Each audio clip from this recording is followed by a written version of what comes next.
and a very warm welcome from me, David Foster, once again behind the Roundtable as you watch us, or perhaps we are watching you, because that's what this program is about. Is it okay to be spied upon, to spy on others, if that could save lives? It's worked in some countries. Now more and more governments are thinking of doing just the same thing. This is Roundtable.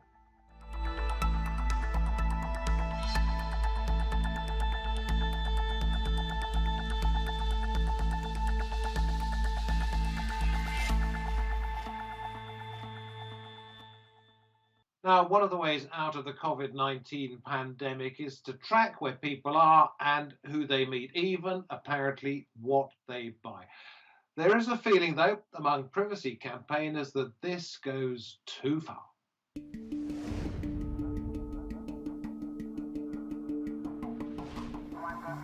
From drones barking orders at parkgoers to tracing people's movements through mobile phones, governments around the world are rushing to embrace sophisticated surveillance tools that might have been unthinkable just weeks ago. While some countries like Austria and Belgium are collecting anonymized data to study the movement of people more generally, others are providing detailed information about individuals' movements. Israel's security agency will no longer have to obtain a court order to track individuals' phones. Will deploy measures we've only previously deployed against terrorists. Some of these will be invasive and infringe on the privacy of those affected.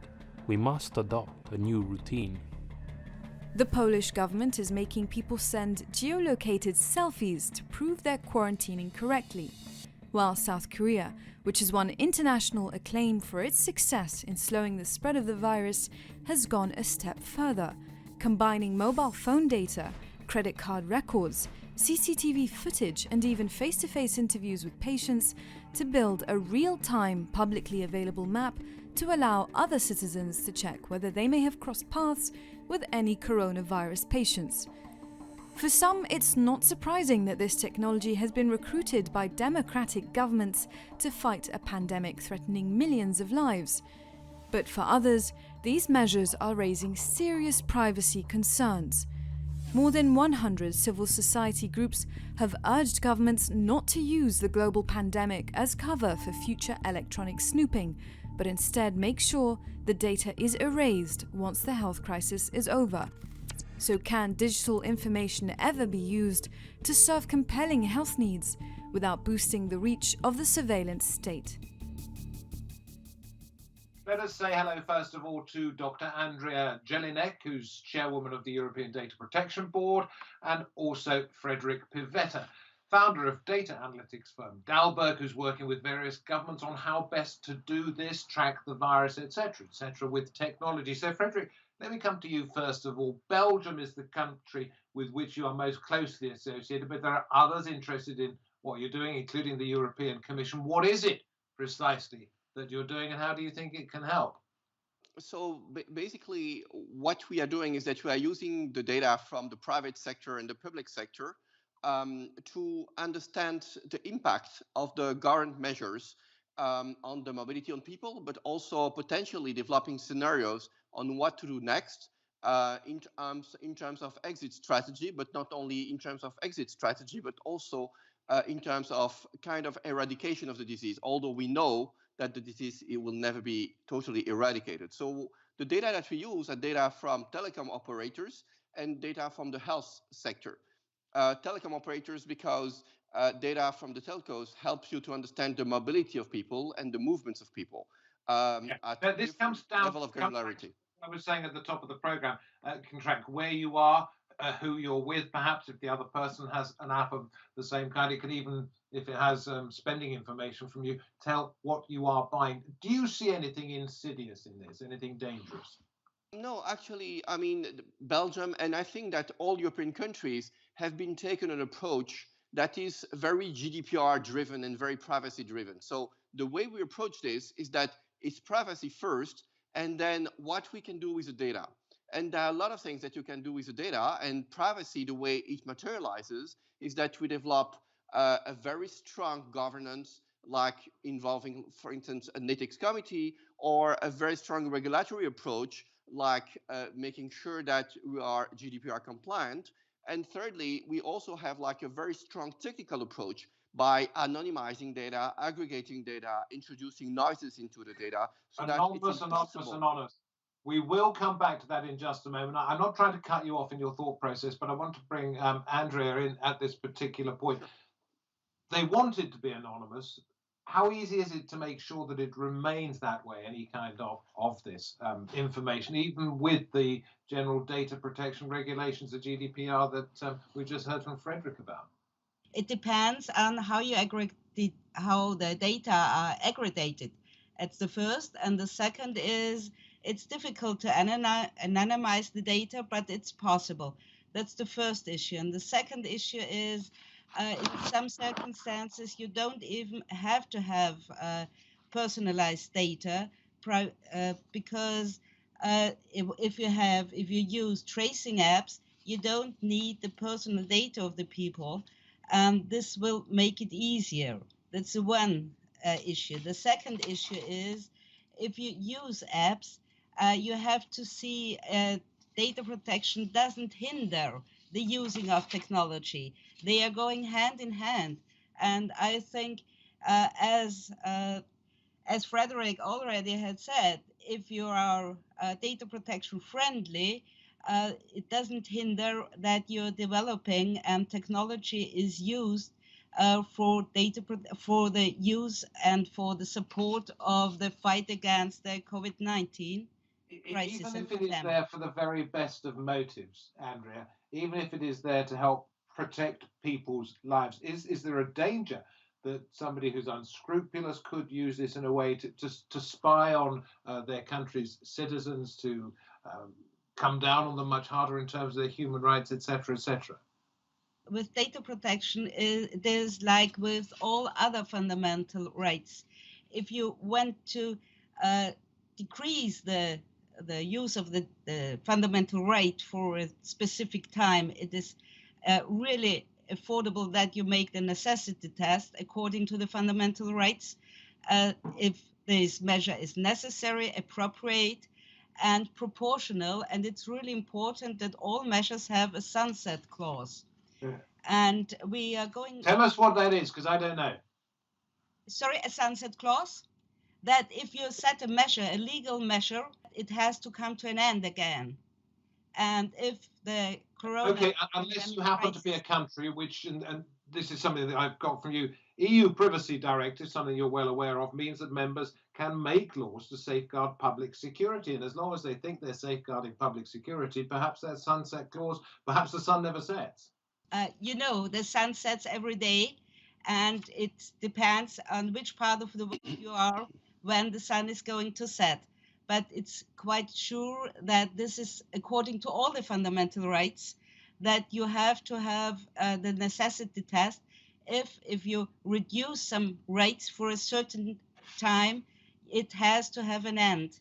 That's according. Okay, I'm going to go back to Frederic on that one. There we have Andrea suggesting that the sun always sets, but can you see the point here that if the words public security are mentioned, an unscrupulous government can say, actually, we're going to keep these in because we still think public security is threatened, and ineffectively, it's like endless spying on people. Yes. First of all, I would like to stress that working in the European Union gives you the protection of a lot of regulations like GDPR or e-privacy regulation. Everything that we have been doing so far hasn't been something that violates any of the article of GDPR or e-privacy regulation in Europe. So it means that we didn't need to say, like, forget about rights for a moment. We're gonna violate your rights, and then basically we're gonna do something that is good for the health system. No, I mean, at no time there was data from any individual that was used. I mean, all the data that we have been using have been used like on a super aggregated level. So it's like a zip code, it's like a municipality level. So at no time there was an individual data. If we go into a tracking and tracing app, can you see the concern here? Is that I can see the concern, but I don't think that wedge. This is just where it begins. Yeah. Where does it end? I see your concern, but the thing is that a government doesn't need this to basically violate the fundamental rights. I mean, indeed, you can see that in the tracking and tracing app that we were thinking about in many countries, you can use that app to track and trace people. But first of all, in the European Union, most of the apps that are going to be used are not going to track people. They're going to just see whether you interact with people who have been infected by the disease, which is something very different. I mean, we don't know. We are not going to know where you are. That's one. Second, again, a government doesn't need this crisis to violate fundamental rights. If they want to do this, they just can say, look, we're going to talk to the telecom operators and use their app, their data. But Frederic, you're talking seriously to the Belgians at the moment. You're talking, I know your company, to the European Commission. I also read that you're actually working with various African governments. Now, in terms of compliance in Africa, certainly GDPR doesn't apply, but in terms of the rule of law and human rights, they're not necessarily as strict on that in some African countries. So how are you going to make sure that what you sell them in terms of an idea and in terms of software isn't abused? Yeah. First of all, there are technical solutions to that. And technical solutions are like no data go out of the IT system of telecom operators, or no data go out of the IT system of the health systems, or the Ministry of Health. That's one. Secondly, it's not because we talk about African countries that they don't have any regulation in place. Uganda, for instance, has a very strong regulation in place. And thirdly, there's also like a reputational effect here. I mean, I don't want my company to start working for dictators to track people and to track political opponents. So when you put these things together, regulation, technical approach, and reputation, frankly, I cannot tell you 100%, no, it's never going to be used by any dictator, but that's true for any algorithm that I would develop. Okay, you trust the people you're dealing with at the moment. Let me come to Andrea again, and you've talked about, and your area of expertise is the European Union, but we've heard there about Africa. Frederic suggesting that those people he's working with, he does trust. What about elsewhere in the world? Do you not see a danger in perhaps starting a ball rolling with this that just doesn't stop at sunset, as you suggested? It would. We always have to take care what is going on around the world. And you know, the GDPR set the rules in many countries, and the GDPR spread out. And we hope that this corona pandemic will not hinder and will not hinder in the future the spread out of the GDPR. And what we are going to do is that we are trying to have a close look what the others are doing, what the other countries are doing. But it's really important that the Europeans in Europe, and if we are going to send our data anywhere else, that they are protected at the same level like in Europe. It's really important. Okay. Would you say that any kind of surveillance is worth it if it saves one life? It's not a question of surveillance. It's a question how we are working together, data protection and the health authorities. And data protection doesn't hinder the fight and the support of the fight against the COVID-19 pandemic. You know, technology is important, but the technology alone doesn't heal people. People are healed by doctors and nurses, and medicine at the end, vaccine. And what is important, if you use technology and if you use tracing apps, that the trust of the people is there to use it. The use has to be voluntary, and it will be very helpful if the source codes are made publicly available so that the people know and that the scientists can see what is going to be there and which sources are used. And so I think that the trust of the people who are going to use these apps will the most important thing to be successful to support the fight against the pandemic. Absolutely. Yeah, trust. Thank you very much indeed. I suppose that's really what we've been talking about. Andrea Jelinek, thank you very much. Frederic Pivetta, we thank you very much indeed. Pleasure, thank you. Great to have you on Roundtable. Okay, let's say hello to Rasha Abdul, Rahim, Deputy Director at Amnesty Tech. She's in London. And in Washington, D.C., Professor Jennifer Daskal, Faculty Director of Technology, Law and Security at the American University there. With you in just a moment, Jennifer, if you don't mind waiting. But Rasha, first of all, one of the things you've said is that we must not sleepwalk into a permanent expanded surveillance state. Is there a danger of that? Yeah, I think there absolutely is. And I think it's important to start by saying that public health is a legitimate aim to justify some restrictions and limitations under most human rights treaties. But any restrictions that are in place have to be demonstrably necessary to meet that aim, the public health aim. They must be proportionate to it and they must have a legal basis. And this isn't a choice between sacrificing our rights or not effectively dealing with a pandemic. It's possible to do both. It's possible to address the pandemic in a rights-respecting way. And so human rights shouldn't be seen as Isn't saving lives a demonstrable necessity, though? And if this does that, sure, fine, let's go ahead with it. It is absolutely, and that's what we say in our joint statement, is that there are some circumstances in which it is necessary, it is proportionate, and it is legitimate to put in place increased surveillance measures. However, governments still have obligations that they need to meet, and we outline in a joint statement that we published a few weeks ago, which was signed by more than 100 other organizations, that lay out 8 conditions that need to be met in order for states to respect human rights in their response. And these are things like the measures need to be time-bound, so they only can continue as long as necessary to address the pandemic, that the use of data needs to be done in a safe and proportionate way, that they can't collect more data than is actually necessary to meet the crisis, that they must address the risk that the tools will facilitate discrimination or other rights abuses against minorities, that any response must incorporate accountability protections and safeguards against abuse. I think we get the idea. Thanks very much indeed. Let me come to you, Jennifer. One of the things that you wrote had the headline on it, and I've got a quote from it here: "Digital surveillance can help bring the coronavirus pandemic under control, but also threatens privacy." In what way is it a threat? Well, I think it depends how it's done. And I think the goal is to do the kind of surveillance that's absolutely needed, but do it with the recognition that good health and good privacy go hand in hand, that we need both. We need to use technology to help us battle and combat this disease, but we need to do so in a smart and responsible way. And we absolutely need to be sure, and first, what the compelling health goal is that we're trying to serve, and secondly, that the technology serves that.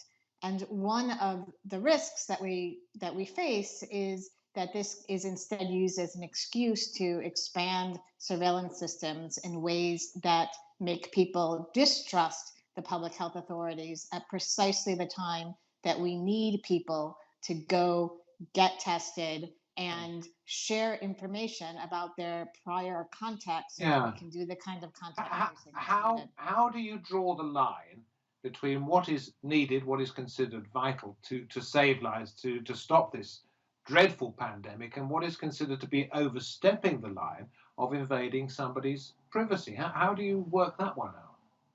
So I think you have to look at each and every program with care, and you have to assess what is the public health goal and how does the particular program being pursued achieve that goal.